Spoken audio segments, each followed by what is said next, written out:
sa lahat ng nanonood at nakikinig ng ating programang araw-araw na pagpapala.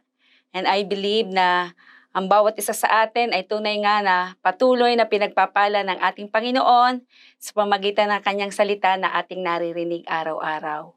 So salamat pong muli sa patuloy niyong panonood ng programang ito.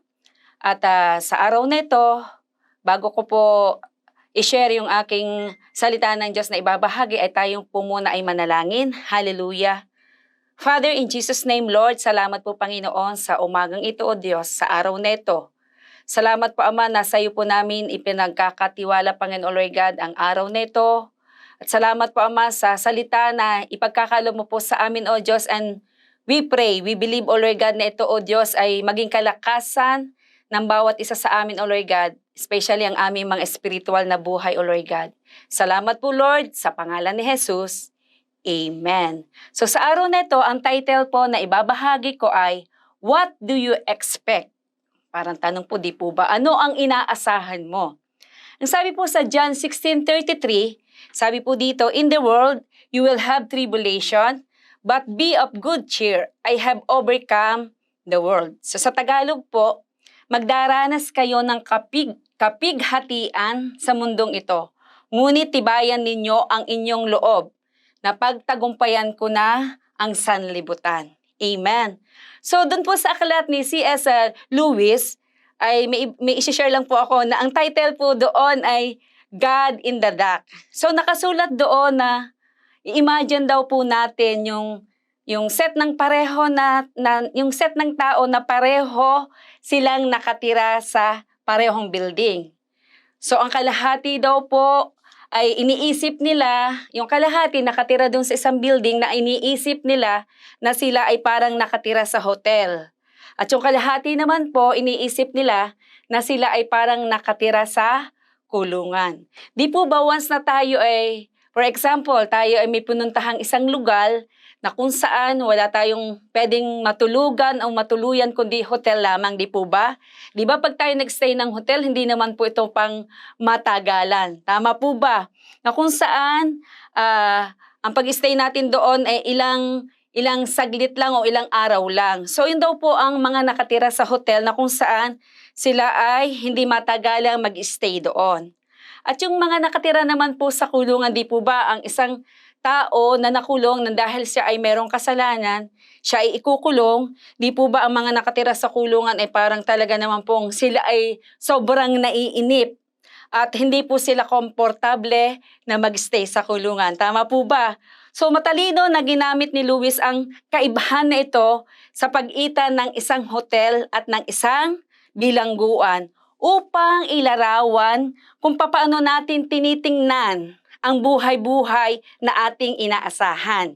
Amen? Sinabi niya kung iniisip natin na mundong itong ginagalawan natin bilang isang lugar na inilaan lamang para sa ating kaligayahan, para sa ating kasiyahan. Ibig sabihin, kung puro kaligayahan at kasiyahan ang iniisip natin, hindi tayo magtatagal at hindi tayo mag-stay dito. Tama po ba? So dapat nating isipin kung saan man tayo nandoon, iisipin natin na ito ay isang lugar bilang isang lugar na tayo ay sinasanay, tayo ay iwinawasto o ikinokorek. Amen? So minsan inaasahan natin sa ating buhay na dapat tayo ay laging maging masaya, walang lungkot, walang sakit, walang problema, o walang sitwasyon na nararanasan. Subalit hindi po ito ang itinuturo ng Biblia. Para sa mananampalataya o sa taong nakakilala sa ating Panginoon, ang mundong ito ay isang lugar na espiritual ng pag-unlad sa pamagitan ng mabuting panahon at masamang panahon. Ibig sabihin na kapag tayo ay nakilala natin ng ating Panginoon, hindi porket nakilala natin ng ating Diyos, tinanggap natin siya bilang sariling tagapagligtas, ay puro kabutihan na lang ang ating matatanggap. Hindi po. Sinasabi po na habang tayo ay nandito, ay tayo makakaranas sa mabuting panahon at makakaranas din naman tayo sa masamang panahon. Kaya tayo po bilang nakakilala sa ating Panginoon ay makakaranas din po tayo ng mga pagsubok o ano pa mang mga problema sa buhay na ating mararanasan at nararanasan. So makatotohanan na si Jesus ay pinaliwanag po niya sa kanyang mga disipulo. Sinabi niya sa kanyang mga disipulo sa John 16:33, sinabi po niya na sa mundo ay magkakaroon ng kapighatian. Dito sa mundo ay makakaranas tayo ng problema o sitwasyon o iba't ibang klase ng pagsubok. Sabi nga po niya sa John 16:33, di po ba sabi niya, in the world you will have tribulation, but be of good cheer. So sinabi niya na magkakaroon ng kapighatian, ngunit magsaya ka. Nalampasan ko na ang mundo. Sinasabi ng ating Panginoon na tayo ay magsaya na sa kabila na tayo nakakilala sa Kanya. Tinanggap natin siya bilang sarili natin tagapagligtas. Kahit tayo ay makaranas ng mga pagsubok, kailangan pa rin tayong makapagsaya dahil ang Panginoon ang ating kasakasama. Amen? So in facing life's blessings and bruise, we have the inner peace that God is orchestrating events according to His sovereign plan. So sa pagharap daw natin o pagtanggap natin ng mga pagpapala mula sa ating Diyos, ay meron tayong mararanasang inner peace. Meron tayong mararanasan na kapayapaan na ang Panginoon ang nagkaloob nito sa atin. Ang Panginoon ang nagbigay sa atin at ang Panginoon ay merong pinakamataas na plano para sa buhay ng bawat isa sa atin. Praise God. Sabi po dito, Christ's presence in our lives enable us to be of good cheer even in the midst of pain. So ang pagkakaroon daw ni Kristo sa buhay natin, ito daw ay nagbibigay daan sa atin na tayo ay maging masaya, maging masigla at patuloy na magtiwala sa Kanya na kahit sa gitna ng pagsubok, kahit sa gitna ng problema, kahit sa gitna ng sitwasyon, ay patuloy daw po tayong magtiwala sa ating Diyos. Praise God, magagawa po ba natin yon? Na dito sa mundo, kahit anong sitwasyon, problema, dapat tayo po ay patuloy na nagtitiwala sa ating Panginoong Jesus. Amen. So ano ang inaasahan natin? Sabi dito, He whose heart is kind beyond all measure. Siya ang Diyos na ang puso ay mabuti. Siya ang Diyos na mabait na higit sa lahat. Praise God.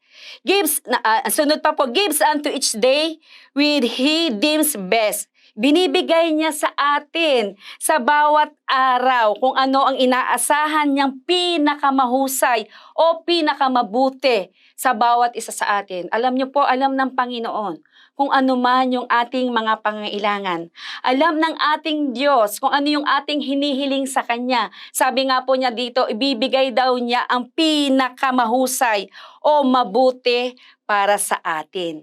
Praise God. And next, lovingly, it's part of pain and pleasure. So inaasahan natin ang ating Panginoon ay mapagmahal na sa kabila na tayo ay makaranas ng pain, na sa kabila tayo ay makaranas ng kasiyahan o kagalakan o pagpapala, ay tayo ay nararanasan natin ang pagmamahal ng ating Panginoon. Hindi lamang sa oras na tayo ay pinagpapala, kundi kahit sa oras na tayo ay merong problema o may pain sa ating mga buhay, ay mararanasan natin at aasahan natin ang pagpapala mula sa ating Panginoon at aasahan natin ang pagmamahal niya.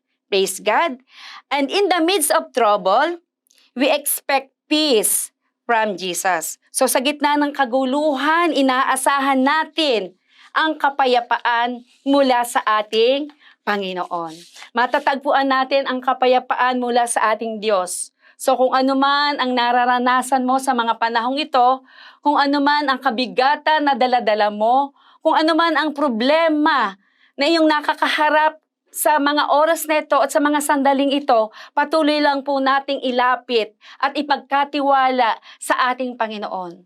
Dahil tayo po ay napakaraming maaasahan sa Kanya kung tayo'y tapat na lumalapit at nagtitiwala sa ating Diyos na buhay. Praise God. So tayo po ay manalangin. Hallelujah.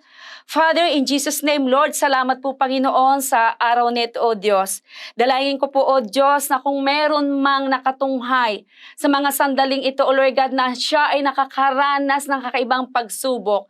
Siya ay nakakaranas ng kabigatan sa kanyang sarili, O Lord God. Siya ay nakakaranas ng ibang klaseng sitwasyon, O Lord God, Lord, I believe, Panginoon, na siya ay patuloy na magtiwala sa iyo, patuloy na manangan sa iyong salita, at patuloy na umasa sa iyo, Lord God, dahil ikaw ang Diyos na palagi naming maaasahan sa lahat ng oras, O Lord God. Kaya salamat po, Lord, sa patuloy naming pagtitiwala sa iyo, Lord God, through our faith, O Lord God. Kung ano man, O Diyos, ang aming mga panalangin, O Lord God, kami naniniwala, O Diyos, na ito ay tutugunin mo po, Panginoon. Kaya salamat po, Lord, sa bawat nakatunghay sa araw na ito, O Lord God, ng programang ito, O Lord God. Tunay nga, Ama, na sa pamamagitan ng iyong salita, sa pamamagitan ng iyong mensahe araw-araw, ay patuloy naming nararanasan ang pagpapala na nagmumula sa iyo, Panginoon, O Lord God. Kaya salamat po, Lord, sa araw na ito, O Diyos. Salamat pa, Ama, sa mensahe mo, ng salita mo, O Lord God, ito'y mananatili sa aming mga puso, sa aming isipan, at patuloy itong makikita sa aming mga buhay, O Lord God. Kaya salamat po, Lord, patuloy mo pong katagpuin ang lahat ng pangangailangan ng bawat nakatunghay at nanunood ng programang ito. Salamat po, Ama, sa pangalan ni Jesus. Amen and amen. So maraming pong salamat at magkita-kita pong muli tayo sa mga susunod na araw. God bless po.